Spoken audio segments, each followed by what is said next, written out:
in an effort to apply lessons learned from our advocacy-oriented NCLLP research projects, such as those with the Overcoat and Lumbee communities.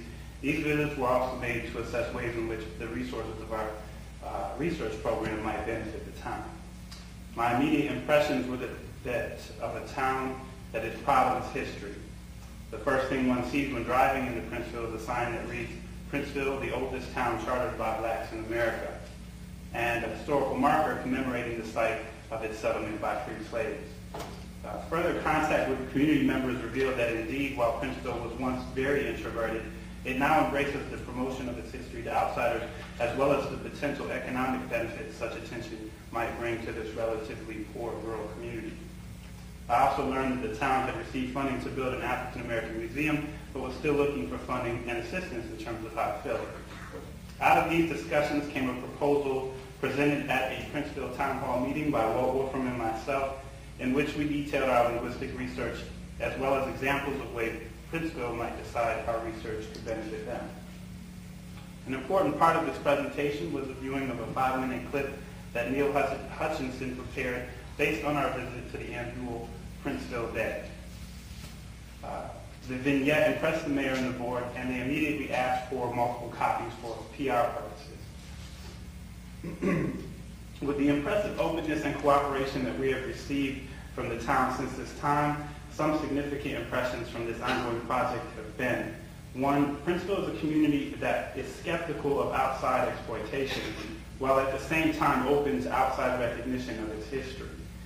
2, community members do not necessarily identify language as an important part of celebration or promotion of this history. And 3, identifying the self-perceived needs of the town requires delicate navigation of local politics and power relations, as well as a need for ongoing relationship building, genuine dialogue, and constant re-examination of the effectiveness of our advocacy research approach. Thus far in our relationship, we've negotiated the donation of our sociolinguistic interviews to the Town Museum as an oral history archive, the future creation of a town advisory board to discuss the development of a feature-length documentary on the history of the town, and with the help of videographer and research assistant Drew Grimes, the recent completion of a video on the devastation of the flood of 1999.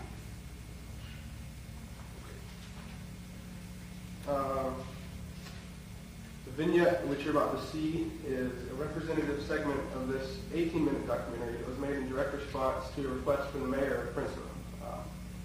Because our approach to rapport building in the city was to frame our sociolinguistic investigation as an oral history project, our initial intent was to create a documentary whose focus was on the rich history of the town. The plan was to gather and catalog oral histories from community members while simultaneously collecting interview footage for this historically oriented video. The members of the Town Commission were interested in and fully cooperative with this plan. However, because of the immediacy of concerns about and interest in the 1999 flood, it became evident that a video focusing specifically on the community members' experiences during this flood would be more meaningful and useful to them. Because of the historical importance of the town of Princeville, the recent flood, and the resultant media coverage the town has seen in the past several years, the City Hall received numerous visitors requesting information about this flood. After the mayor mentioned to us that she would be able to get a lot of use out of a shorter educational video that dealt solely with the flood, we decided to temporarily shift our focus and begin collecting footage of community members telling their flood stories. While the longer, larger historical documentary is still in the works for the planned African American History Museum, we have been able to respond directly to the expressed needs of this community by creating something that at the present time would be more useful to them. So, barring technological disasters, Tyler, you can start it now.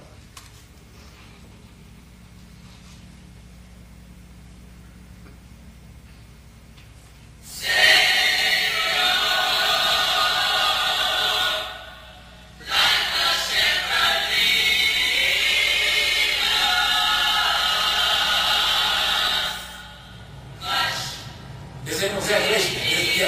I'm telling you facts and truth. I'm not exaggerating any of that. I'm telling you, I really ain't know. Let me know that you can't, don't put all your value on material things, because they just want it in other things. It was 11:30 at night, and we were playing games. I got sleep, I was asleep. I went to.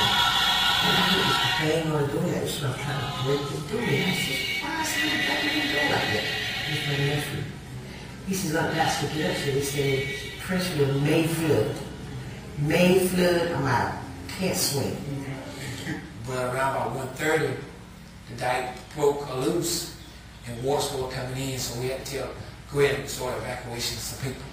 So you have no trouble getting him to... Yes, sir.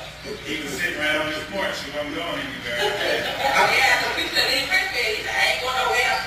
He came to the pool for about an hour before he could leave his house. And I could see it coming up the street, just rushing up the street.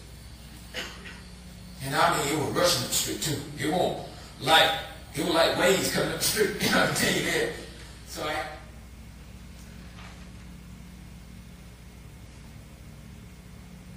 And I was when I got outside and washed the water, and I was telling them, y'all better go and get them dressed. Water is coming, water on the street.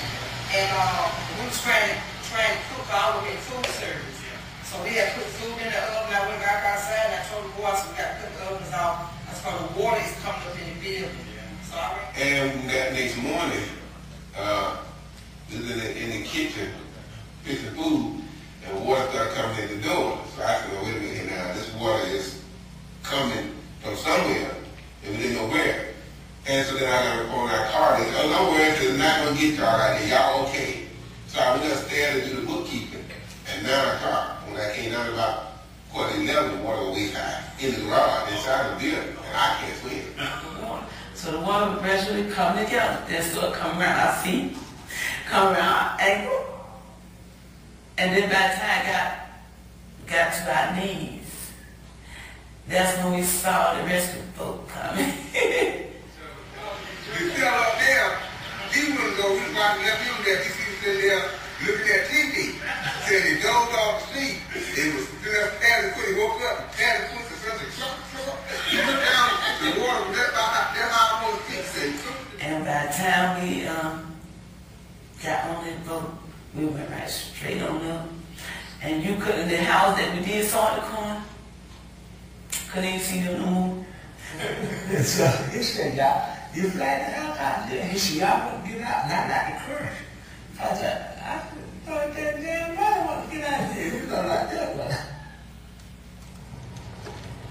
When we came from stoplight, where we came from the office, and we came all the way down here on a boat. Ride a boat down, all the way down here. But my daughter, she finally left the prison, and she was working in prison. She didn't know what was going on, so she come around the bypass in Presswood. She said, they said, you can't go to Presswood. She says, why? She said, the town is underwater. She said, nobody's there. Said, the town, she's underwater. But see, I'm still thinking that tomorrow I'm going home. And if Saturday, my brother will work with fire rescue. See, we got home. It was hard to go to my whole house. The town was dead. It was, if anything was living, it didn't look like it was moving. All those had to be rebuilt, and all the churches had to be rebuilt. And, everything would hit hard because the whole town was destroyed. but that day, God was so good, though. If people got coming through here, they were looking for people, they said, I was always somebody they saw in Christie. I said, back there on that tour, the people coming in, over $4,000 in my car. We had to get our people back in Princeton. We didn't want to lose our town. So the people what makes the town.